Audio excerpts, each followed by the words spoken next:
고물가, 고금리, 고환율 3고 시대라고 합니다. 네. 이 소상공인 자영업자들 경기 침체로 굉장히 어려운데 더 어렵게 하는 것들 바로 이 예약을 해놓고 나타나지 않는 노쇼 그리고 맞습니다. 이제 합리적이지 않은 이유로 남기는 악성 댓글들 이런 것들이라고 하는데 여기에 대응안을 정부가 냈습니다. 네, 맞습니다. 이 소상공인 생업피해 정책 대응반 1차 회의가 열렸는데요. 이 회의에서 4대 생업피해를 규정을 했습니다. 말씀하신 노쇼, 불법 광고, 악성 리뷰와 댓글, 그리고 불합리한 일회용품 과태료 부과 우려 등입니다. 이 4대 피해를 근절하기 위해서요. 소상공인 피해 대응반이 본격적으로 가동됐고요. 지난 수요일 11일부터 소상공인 현장애로 접수센터 운영을 시작했습니다. 소상공인들의 생업피해 등 다양한 현장에서의 어려움을 듣고 있는데요. 이 부처들이 협조를 잘 할 수 있도록 악성 허위 리뷰 대응 노력을 동반성장 평가에 반영을 합니다. 부처 평가에 반영을 한다는 얘기죠. 그리고 노쇼 피해가 지금 굉장히 많이 늘고 있어서요. 요 노쇼를 놓고서 사실 소비자와 업주 사이에 약간 갈등들이 있거든요. 이를 위해서 소비자 분쟁 해결 기준 개선 방안을 마련하기로 했습니다. 이 아울러서 업무방해, 명예훼손, 사기 등 소상공인 대상으로 한 불법 행위에 대해서는 엄정하게 수사할 방침입니다. 예, 그 노쇼 문제가 되는 게 단순히 이제 그분들이 안 오는 것에 그치는 것이 아니라 다른 예약을 받을 수도 없고 준비했던 뭐 재료 같은 것도 다 못 쓰게 되는 이런 굉장한 피해가 발생을 하게 되는데 이 노쇼와 또 악성 리뷰에 구체적으로 어떻게 그럼 정부가 지원을 하게 되는 건가요? 네, 소상공인 생업 4대 피해 구제 지원 방안을 마련했는데요. 하나하나 보자면 일단 일회용품 관련돼서요. 혹시 이제 뭐 카페 같은 데 가서 원래는 앉아서 나가서 먹을 생각이었는데 갑자기 뭐 앉고 싶을 수 있잖아요. 있습니다. 예. 그러면 이 내에서는 카페 내에서는 일회용품을 사용하면 안 됩니다. 그래서 분명히 업자가 일회용품 규제를 준수했습니다. 업자 입장에서는 손님이 분명히 나간다고 했었는데 변심을 할 수도 있잖아요. 이 경우에 사업자가 과태료 최대 200만 원을 물어야 됩니다. 예. 사업자 입장에서 억울하잖아요. 요걸 처분을 받지 않도록 면책 행위를 명확화하도록 했습니다. 불법 광고 대행 관련돼서는요. 광고 대행 불법 행위 근절과 분쟁 조정을 강화하기로 했습니다. 한국인터넷진흥원 산하에 온라인 광고 분쟁 조정 위원회가 있는데요. 이곳에서 법적 근거를 내년 말까지 마련하기로 했습니다. 피해 조정에 대한 법적 구속력을 강화해서 업자분들이 피해를 보지 않도록 했고요. 광고 대행 관련 표준 약관을 제정하고 민원 신고 등을 토대로 해서요. 불공정 약관 상태 점검 그리고 민관 합동 광고 대행 불법 행위 대응 TF를 구성하기로 했습니다. 예. 노쇼 피해 관련돼서는 이게 외식업이나 이 업종별 특성이 있을 겁니다. 말씀드린 대로 뭐 억울한 입장이 있을 수도 있고요. 그래서 그것들을 고려해서 구체적인 위약금 기준과 부과 유형을 마련하는 등 소비자 분쟁 해결 기준을 개정하기로 했습니다. 그리고 제일 저는 문제가 되는 게 바로 이 악성 리뷰라는 생각이 듭니다. 이 좋은 리뷰는 칭찬 리뷰는 점주를 춤추게도 하지만 악성 리뷰는 가게를 망하게도 할 수 있거든요. 그래서 소상공인 업장에 대한 악의적인 리뷰와 댓글 피해를 최소화하기 위해서 부처 합동으로요. 소상공인 생업피해 대응반 운영을 통해서 악성 리뷰를 포함한 다양한 생업 규제에 적극적으로 대응하기로 했습니다. 이 아울러서요. 소상공인에 대한 배려와 존중하는 인식 확산을 위해서 여러 협회, 단체와 공동으로 해서 소상공인 권리 장전을 마련하기로 했습니다. 예. 그 매출이 이제 줄게 되면은 여러 가지가 부담이 될 텐데 아무래도 또 채무 상환이 사실 상당한 부담이 다가옵니다. 그래서 정부가 마련한 것이 바로 금융지원 3종 세트인데 이 금융지원 3종 세트도 좀 자세히 소개를 해주시죠. 네, 이 기존에 금융지원 3종 세트가 있었습니다. 그런데 이게 지원 대상이나 규모를 더 확대해서요. 사각지대를 최소화하기로 했습니다. 금융지원 3종 세트라고 하면요. 크게 정책 자금 상환 연장, 저금리 대환 대출, 전환 보증 등 3개 분야로 구성되어 있습니다. 먼저 정책자금 상환 연장 부분에서는요. 경영이 좀 힘들다라는 것으로 인정되는 소상공인 기준을 대폭 완화했습니다. 예전에는요. 3개 금융기관 이상에서 채무를 빚을 지고 있어야지 포함이 됐는데 이제는 2개 금융기관에서만 빚을 지고 있어도 경영 애로를 겪는 것으로 인정을 해줍니다. 매출 감소 기준 역시요. 전기 대비 10% 이상 줄어야지 경영 애로를 겪는다라고 판단했는데요. 이제는 그냥 전기 대비해서 줄면 경영 애로를 겪는 것으로 인정을 해줍니다. 또 1개월 이내에 단기 연체자도요. 상환 연장 제도 대상에 포함하기로 했습니다. 이 소상공인 개별 상황에 맞춰서 맞춤형 채무 조정을 마련하는데요. 분할 상환, 만기 조정, 금리 감면 등의 채무 조정을 지원할 계획입니다. 예. 그리고 신용이 취약한 소상공인들 이분들을 위한 특별한 혜택도 좀 마련이 됐다고요. 네, 저리 대출 지원을 확대합니다. 2천억 원을 추가로 공급하기로 했습니다. 이 대표자 신용평점 839점 이하 소상공인 대상이고요. 지원 대상 상품으로는 햇살론 등 정책보증부 대출을 추가로 검토합니다. 2년 거치 8년 분할 상환을 신설해서요. 상환 부담을 상당히 덜어주기로 했습니다. 이 채무조회 플랫폼을 구축하고요. 대환대출 전문 영업점을 지정해서 편의성을 제고하기로 했습니다.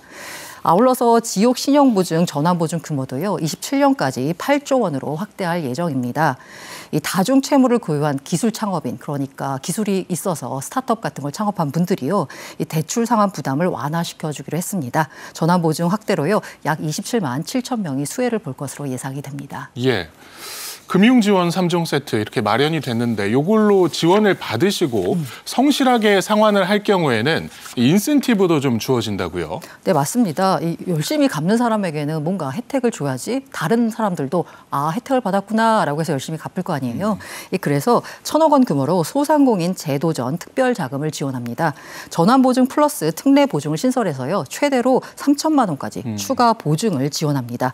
아울러서 이때 신용점수 때문에 제외되지 않도록 예외 규정도 마련을 하고요. 이 신용회복 시에 대환대출 신용점수 기준을 미적용하기로 했습니다.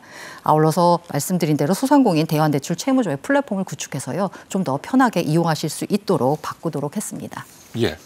그 국세청 최근 자료를 보면은 이 소상공인 폐업률이 약 10%, 그러니까 10명 중에 1명은 폐업을 한 셈인데 이 폐업한 분들이 좀 재기를 할 수 있도록 하는 지원도 훨씬 강화가 된다고요? 이게 바로 새출발 기금입니다. 이 빚을 갚기 어려운 소상공인 대출 채권을요. 그러니까 그 빚을 은행에서 예를 들어서 빚을 졌다라고 하면 그걸 정부가 삽니다. 그걸 사서요. 대출 원금을 일부 탕감해주는 프로그램입니다. 예. 그러니까 단순히 이자 지원이 하는 게 아니라요. 원금을 탕감해 주니까 사실 어려움을 겪고 있는 소상공인 입장에서는 상당히 도움이 되는 프로그램이죠. 25년 내년까지 총 10조 원 정도의 채무 조정 완료를 목표로 세우고 있습니다. 이 자영업자를 지원하는 새출발 기금의 누적 신청이 10만 명에 육박할 정도로 인기를 끌고 있는데요. 그래서 새출발 기금 규모도 30조 원에서 40조 원으로 확대할 예정입니다. 만약에 재취업 교육을 이수할 때에는요. 원금 감면 비율을 최대 10%포인트 정도 높여줄 예상입니다. 왜냐하면 열심히 공부해서 재기할 의지를 본 거니까요. 원금을 탕감해 주는 겁니다. 아울러서 연계 교육 과정에 폴리텍 직업훈련과 지역 신보 재기 교육 등을 추가하기로 했습니다. 이 새출발기금 성실 상환자의 경우에는 서민금융진흥원에서 제공하는 햇살론, 최저 신용자 특례보증 등 정책 서민금융상품 요거 지원 요건에 포함시키도록 했습니다. 아울러서 새출발 기금을 제가 말씀드렸는데요. 아마 이거 모르시는 분들이 좀 많이 계실 것 같아요. 그래서 새출발 기금을 몰라서 이용하지 못하는 경우가 없도록 그간 신청자가 어떻게 해서 이걸 알게 됐는지 이 경로를 파악해서 맞춤형 홍보를 강화할 예정입니다. 소상공인 이용 간편결제 서비스 등을 활용해서 수혜자 밀착형 홍보를 진행한다라는 게 정부의 계획입니다. 예. 정부가 여러 계획들을 내놓았습니다만 무엇보다 실질적으로 도움이 되는 거는 이제 은행권에서 맞습니다. 어떤 식으로 대출이 이루어지는가 뭐 이런 것들일 것 같습니다. 자, 은행권도 소상공인 맞춤형 지원 방안을 내놨다고 하는데 소개해 주실까요? 크게 4가지 정도로 볼 수 있을 것 같은데요. 먼저 채무 조정입니다. 연체 전에 상환에 조금 어려움을 겪는 소상공인에 대해서 개별 상황에 맞춰서 소상공인 맞춤형 채무 조정을 마련합니다. 장기 분할 상환으로 바꾸거나요. 만기를 조정해 주거나 금리를 감면해 주는 등 채무 조정을 지원합니다. 두 번째로 폐업 지원인데요. 이 어려운 소상공인들 같은 경우에는 폐업 후에도 대출금이 남아있는 경우가 있습니다. 그 경우에는 천천히 갚아 나갈 수 있도록요. 저금리 장기 분할 상환 프로그램을 도입합니다. 이 연체가 발생한 폐업자의 경우에는 앞서서 제가 새출발 기금 말씀드렸잖아요. 이분들은 지원을 할 수 있습니다. 새출발 기금을요. 그런데 만약에 연체가 발생하지 않았다라고 하면 새출발 기금을 못 받거든요. 그래서 은행에서는 연체가 발생하지 않은 사업자를 중심으로 해서 폐업 지원을 할 예정입니다. 아울러서 상생보증과 대출이 있는데요. 이 재기 의지가 있고 경쟁력을 높일 수 있는 소상공인, 어떤 특별한 기술이 있는 소상공인에 대해서는요. 소상공인 상생보증과 대출을 통해서 보증기관과 협의하여 마련해서 이분들이 재기할 수 있도록 도와줄 계획입니다. 마지막으로 금융주치의가 있는데요. 이 주거래은행이 전문적인 상권 분석을 해줍니다. 금융과 경황지원 등 상황별로 맞춤형 컨설팅을 제공해서요. 은행권 금융주치의 제도를 도입합니다. 앞서 말씀드린 정부의 특화 취업 지원 사업과 연계해서요. 아마 은행권의 지원 사업이 효과를 많이 낼 수 있을 것으로 보입니다. 예. 평론가님 지난번 출연하셨을 때 저희가 12월 동행축제 소개를 했습니다. 네네. 이게 이제 대표적으로 소상공인들의 판로를 확대하기 위한 지원 방안인데 그거 외에도 이제 판로 지원을 위한 여러 가지 지원이 있고 또 경쟁력 강화를 하는 지원 방안도 좀 있다고요. 네네. 지금 앞서 말씀하신 그 동행축제가요. 30여 개 지역 행사 그리고 부처 카드사와 연계한 소비 촉진 캠페인입니다. 이걸 연구해서요. 소상공인 온라인 기획전, 지역 우수 소상공인 제품 할인 판매전, 전통시장, 상점가 100년 가게 등 방문객 대상으로 판촉 이벤트를 진행을 합니다. 이 소상공인 제품과 지역 농수산물을요, 그 지역에 종합 유선 방송 사업자가 있잖아요. 이걸 지역 채널에서 소개하는 겁니다. 그래서 지역 채널에서 소개하고 판매하는 지역 채널 커머스 요 방송을 제도화하기로 했습니다. 아울러서 빅데이터 기반으로 경영 지원을 하는 플랫폼인 소상공인 365를 본격 운영해서요. 상권 분석과 경영 진단, 정책 정보 안내 등을 제공할 예정입니다. 요거는 이제 내년부터 가동이 되는 거고요. 이 아울러서 유망한 소상공인의 스케일업, 좀 규모를 키우는 요 지원을 위해서요. 기업가형 소상공인 육성 지원을 확대하기로 했습니다. 아울러서 탑스 프로그램을 신설 운영해서요. 이 소상공인이 소기업으로 성장할 수 있는 마일스톤 방식의 정책 자금을 신설했습니다. 아울러서 키오스크, 서비스형 소프트웨어 등 스마트 기술을 보급 확대하고요. 이 플랫폼사에 입점한 소상공인의 지속적인 성장을 위한 상생성장 지원 자금을 신설했습니다. 예.